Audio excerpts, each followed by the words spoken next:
Alright, what is going on, guys? Prince of Wales here, and today we're going to be going over the top 5 servants released in 2022. So this includes SSRs, SRs, anything that was released in 2022 is fair game. 2 issues here. I'm out of town and I'm also sick, so this is being recorded on my phone, edited on my laptop, and then also we'll see if I can do this without coughing. But we're just gonna get right into things because it's gonna be a pretty short video and there's a lot to talk about, so we're gonna get into it.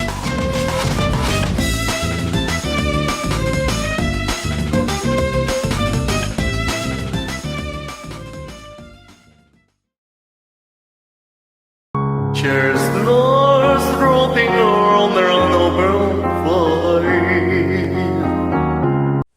Alright, so starting off at number 1, this shouldn't be a shocker if you follow me at all, but it's Bazette. Bazette is just I don't even know, the more I think about it, the more time that passes, I just believe more and more that she is better than Castoria.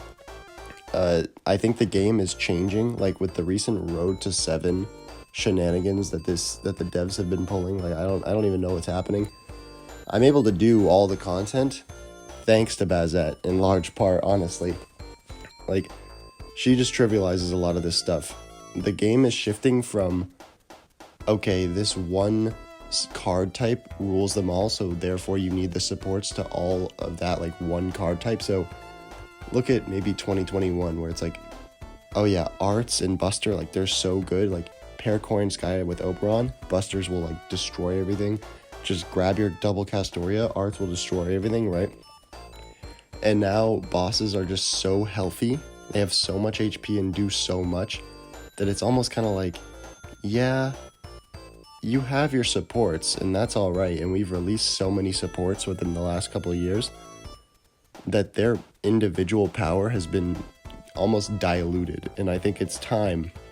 And it started, I don't know if it really started, but the Anniversary Servant being a DPS and not a support like it was for the past 2 years, and well, almost every Anniversary had been a support up until then, right? Maybe a few weren't, but they're trying to push DPSs now, I think. When you think of OP servants in FGO, you think supports, right? Because they make the world go round, they make the game go around. But then you look at a servant like Bazette, who completely changes the way the game works. You can kill a boss that previously could literally not be beaten in less than 3 turns. No matter how stacked your account was, no matter how powerful you were, you could not defeat a 3 HP bar enemy in 2 turns. Bazette does that gracefully. Her counter ability and the fact that she gives herself taunt, she counters anything that the enemy tries to do to her. She counters with a single target damage NP's worth of damage. That is unreal. She has survivability. She has a 50% battery. She has crit damage. She literally has everything built into her kit. You don't need anything. And the fact that they're trying to buff Quick, right? And she just happens to have a Quick NP, even though I don't think Quick is her main source of damage. Her Buster cards hit like trucks. Pair her with a servant that I'm going to talk about later, and I just don't see an argument for Castoria being better. Actually, I do see one, and it's probably not the one that you're thinking of. Bazette, I think Bazette is the best servant in the game. There's number 1, Bazette. Moving on.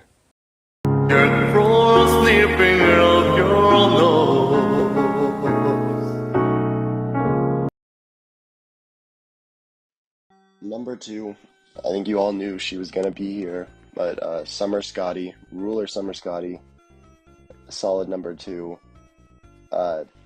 First off, I just want to say, I think of the 3 main, the big 3 supports, right? So now she's part of that, right? So we have Summer Scotty, obviously.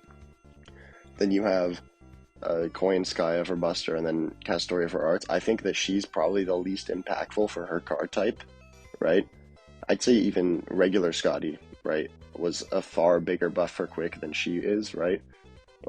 if you just like look at when they came out and how they changed the meta of each of their card types, right? Like Castoria took arts to being like by far the best card type in the game for 2 years almost.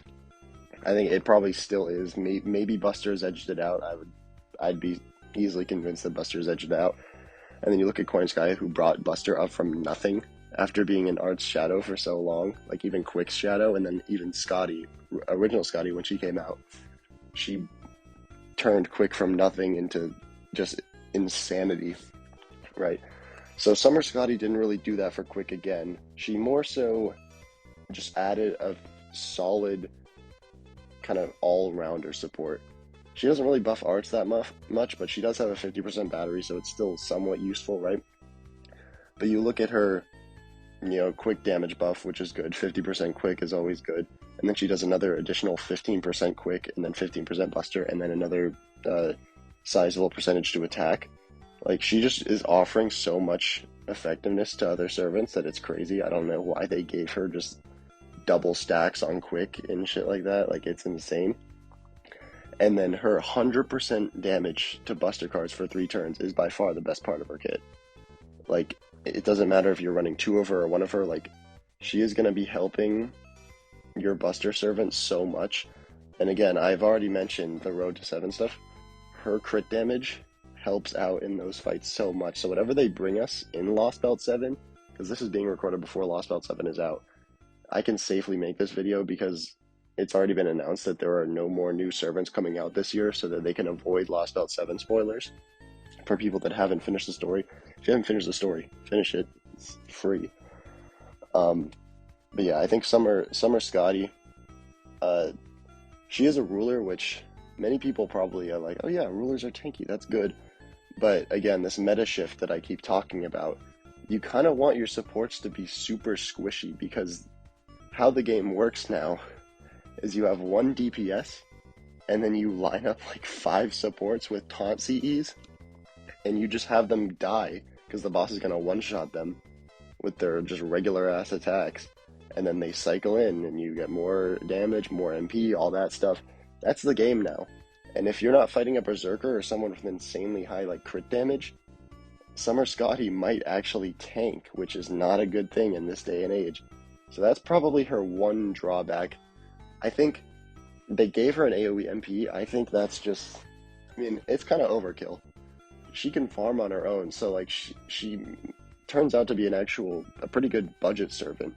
Because if you roll for her, if you're not going to roll for every servant like I do, because I'm an idiot, but if you're not going to roll for every servant, you just roll for her, and you have a cracked support and a pretty good DPS farming servant, right?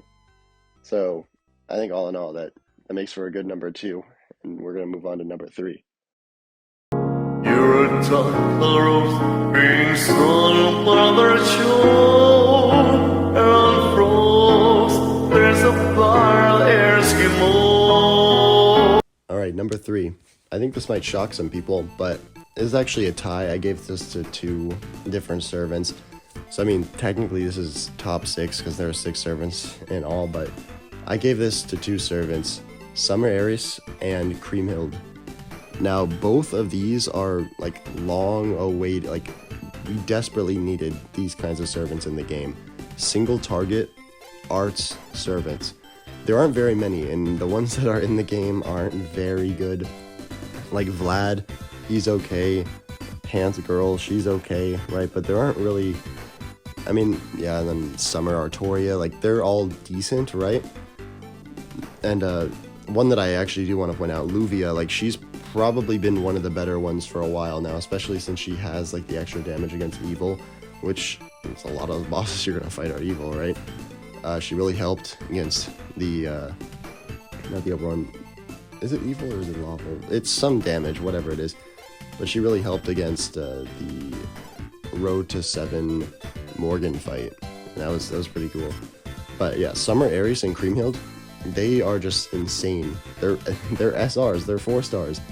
And in the right conditions, they're out damaging most Buster DPS. You look at what's a standard one that everyone likes, Jean Alter. She has nothing compared to Aries and Creamhield.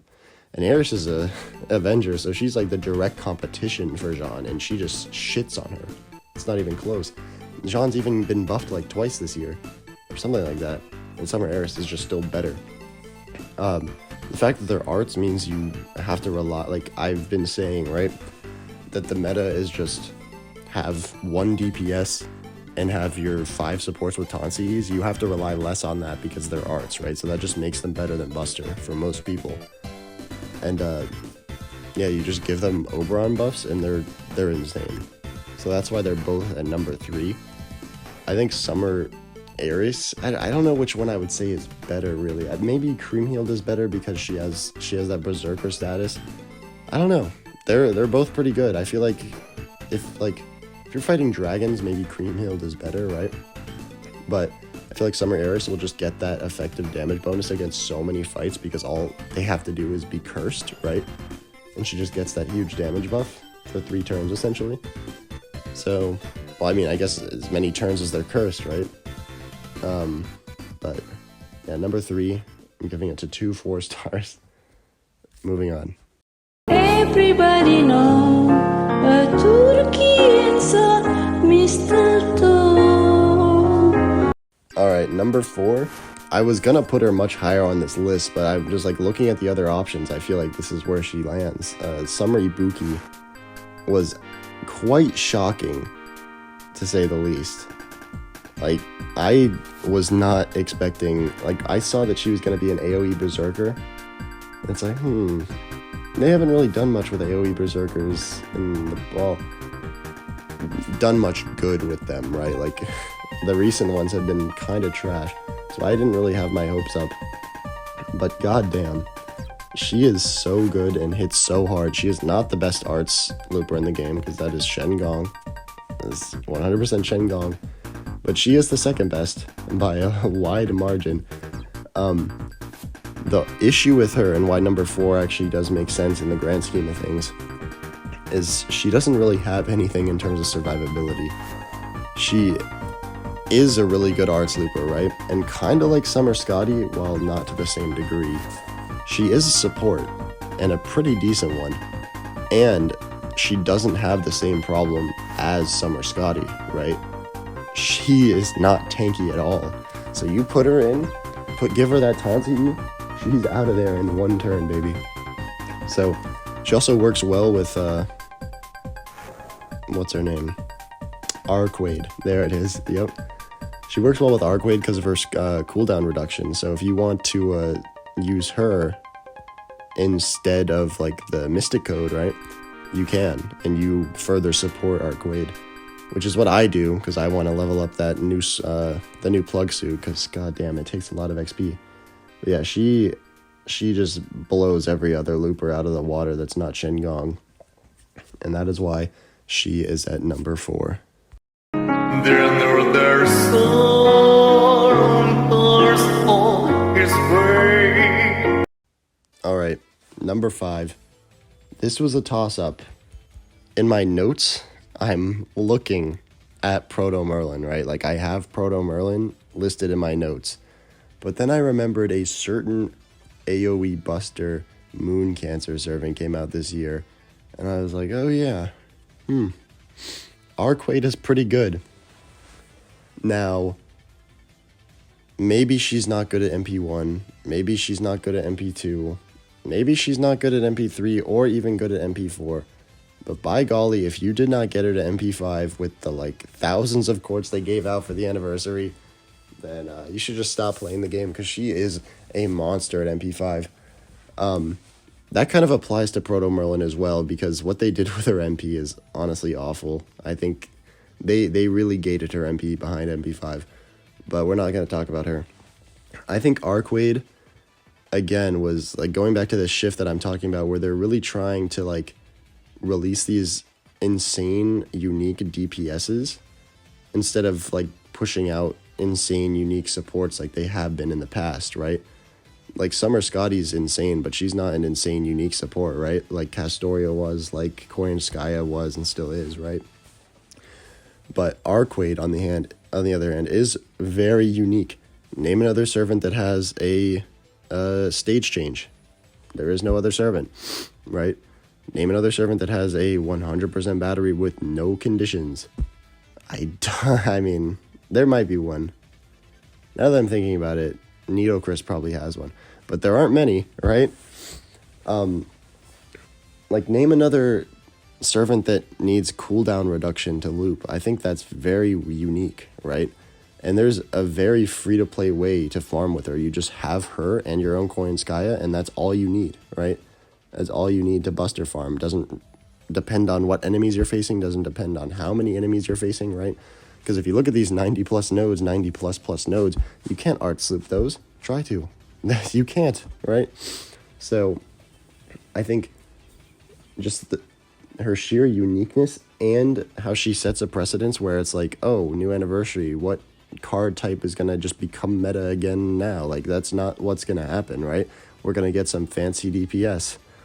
And that's what she is. She's a fancy DPS. And is she kind of mid at lower MP levels? Yes. But that's the same with every servant in this game. And I'm going to take this opportunity to just talk about the state of FGO right now.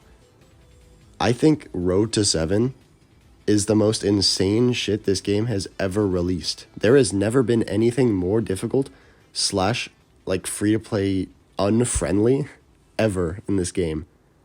Like, I looked, like, these new Lost Belt 6 challenge quests, I genuinely don't think they can be done with free-to-play players, like by free-to-play players, or even light spenders. Heck, I have trouble with them, and I don't consider myself a light spender. I'm a pretty heavy spender. Like, I think this game is just going down a dark path, and I hope and I pray that Lost Belt 7 is not at this same difficulty, because if the writing is going to be as good as I expect it to be, I don't want it to be gated behind insanely difficult content. And who knows, it might be insanely difficult, and it'll force you to have to roll for servants like Bazette, like Summer Scotty. But, I mean, I don't even know. I'm going to have to end this recording right now because I could go on a rant forever. Let me just make it clear, though. There is a huge gap between Bazette and Summer Scotty. I would even argue that there's a huge gap between Bazette and Castoria, but that's a whole nother video. But yeah, that's the top 5 servants. Leave a like if you enjoyed. Leave a like if you agreed or disagreed. Let me know in the comments. And yeah, I'll see you later. And so I'll offer in their summer play to kiss for one to Norway too. Although it's been said many times, many ways, Merry Christmas to to you.